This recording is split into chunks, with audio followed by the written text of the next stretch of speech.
Vem comigo mais uma vez agora para falar sobre política cambial. Política cambial, ou seja, o que se faz em relação ao câmbio. Importante que, primeira coisa importante, essa política em nada tem a ver com a política do governo. Assim, Lucas, pelo amor de Deus, eu não quero falar sobre política agora. Não, não é o governo, não é esses caras que roubam pra caramba. Política que a gente fala, na verdade, tem a ver com o seguinte, o que tu vai fazer com relação ao câmbio? Então, política seria conjunto de ações, o que eu faço em relação ao câmbio. Por exemplo, olha, lá na empresa, no banco que tu trabalha, ou no banco que tu vai trabalhar, enfim, uma instituição financeira que trabalha, tem lá, olha, tem a política de RH.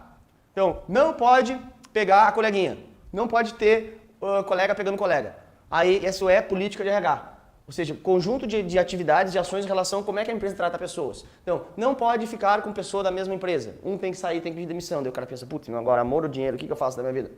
Ou outra, assim que tu assumir um cargo, tu não pode ser promovido de novo antes de 6 meses. Enfim, uma série de conjunto isso é política de RH. Ou seja, conjunto de regras com relação ao RH. Conjunto de regras com relação ao que eu fazer de gestão de pessoas. Então, política é o conjunto de regras, conjunto de atividades, conjunto de ações. E nesse caso, política cambial é essas regras, esse conjunto de ações, essas atividades que eu vou ter em relação ao câmbio. Importante lembrar que aqui em política cambial, eu vou estar sempre falando quem é que executa a minha política cambial aqui no país, quem é que executa esse cara aqui, quem é que executa o Banco Central, o Bacen, principal executor do Sistema Financeiro Nacional, vai ser quem vai executar essa política cambial. Legal.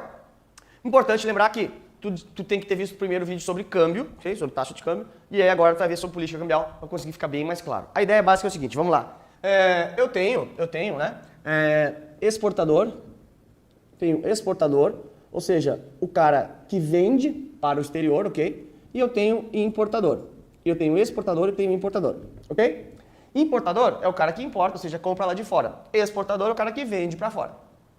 Aí, como tu viu lá no vídeo de taxa de câmbio, o exportador é o cara que vende para fora e recebe moeda estrangeira na sua mão. Ó, eu exporto caneta, eu vendo para o exterior caneta, o cara me paga em dólar, eu tenho dólar.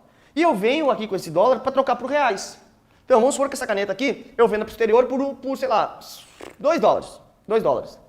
O cara lá de fora paga 2 dólares para mim e eu recebo 2 dólares. E eu venho com 2 dólares para trocar por reais aqui dentro. Quanto mais reais eu conseguir trocar esses 2 dólares, melhor. Então, o que eu quero? O exportador, na cabeça do exportador, o que ele quer? Ele quer o dólar, ele quer um câmbio valorizado. Ou seja, ele quer que um dólar esteja valendo, por exemplo, 5 reais. Porque aí, essa caneta que ele vende por 2 dólares, ele consegue trocar aqui dentro por 10 reais. Porque cada dólar custa 5. Então, ele troca 2 dólares da caneta por 10 reais. É isso que ele quer. Ou mais, né? Quanto mais alto, melhor. Já o importador é o cara que traz a caneta do exterior. Então, o importador, ele compra essa caneta lá do exterior. E ele paga em dólar. Então, se essa caneta custa mesmo os 2 dólares, vamos supor, lembra, o importador tem que comprar dólar aqui para pagar essa caneta. Então, o que ele quer? Ele quer pagar o mais barato possível por esse dólar. Então ele pega, por exemplo, a ideia dele é que 1 dólar esteja valendo 1 real. 1 real. Isso aqui é muito fácil de tu pensar o seguinte, quando os caras pensam em viajar para o exterior, quando os caras pensam em trazer, vamos nos Estados Unidos comprar uma camiseta, por exemplo, camisa lá e tal. Cara, tu quer o dólar o mais baixo possível. A cotação cambial o mais baixo possível. Porque ele chega lá, olha, uma camisa lá nos Estados Unidos é 30 dólares.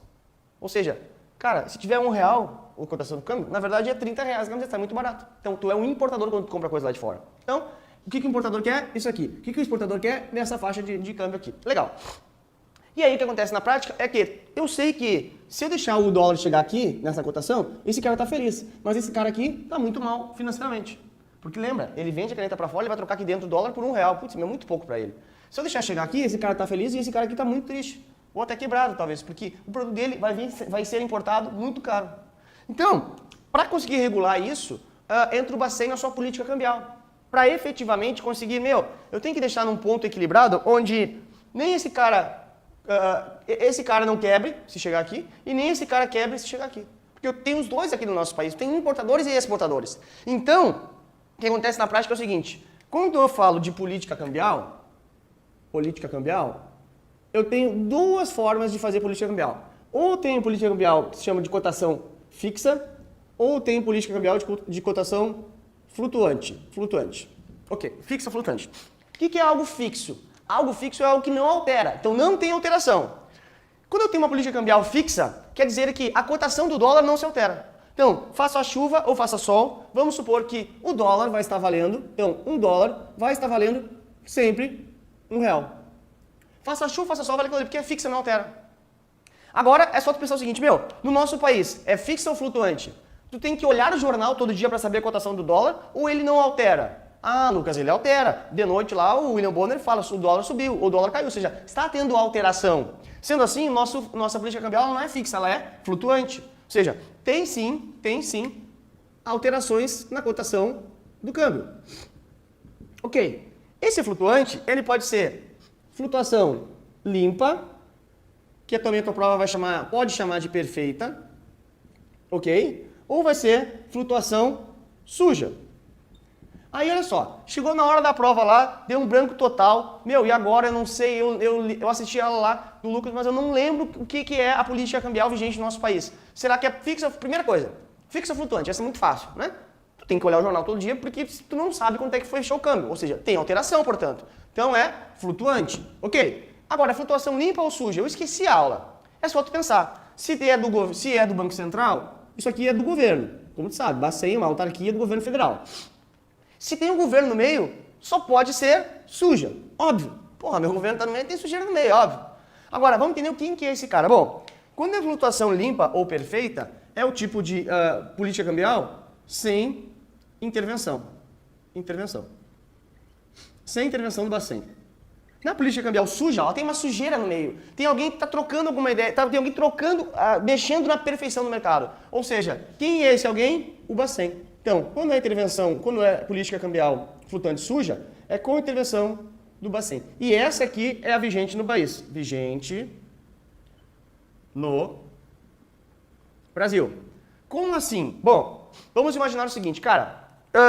Várias vezes no Jornal Nacional já deve ter visto, ou em algum jornal de economia que tu leia, sei lá, olha, o dólar estava subindo 5% e aí o Banco Central fez um leilão de venda.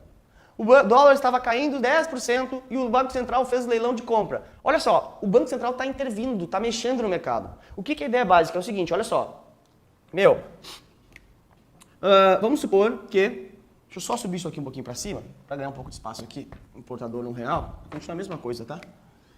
O importador, o que ele quer? Ele quer o dólar por R$1. Ok. Aí olha só, presta atenção no seguinte, por que alguma coisa sobe? Ou por que alguma coisa cai de preço? É regra básica da economia.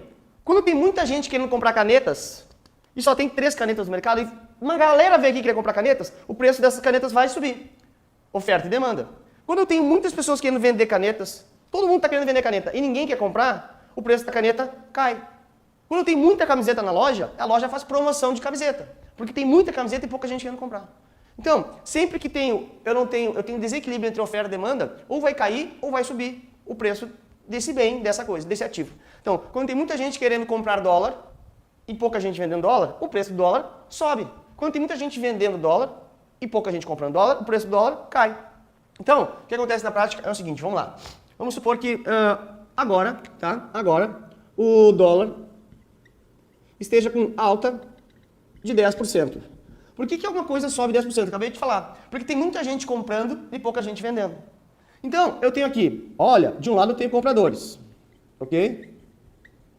Compradores e de um lado eu tenho vendedores. Legal.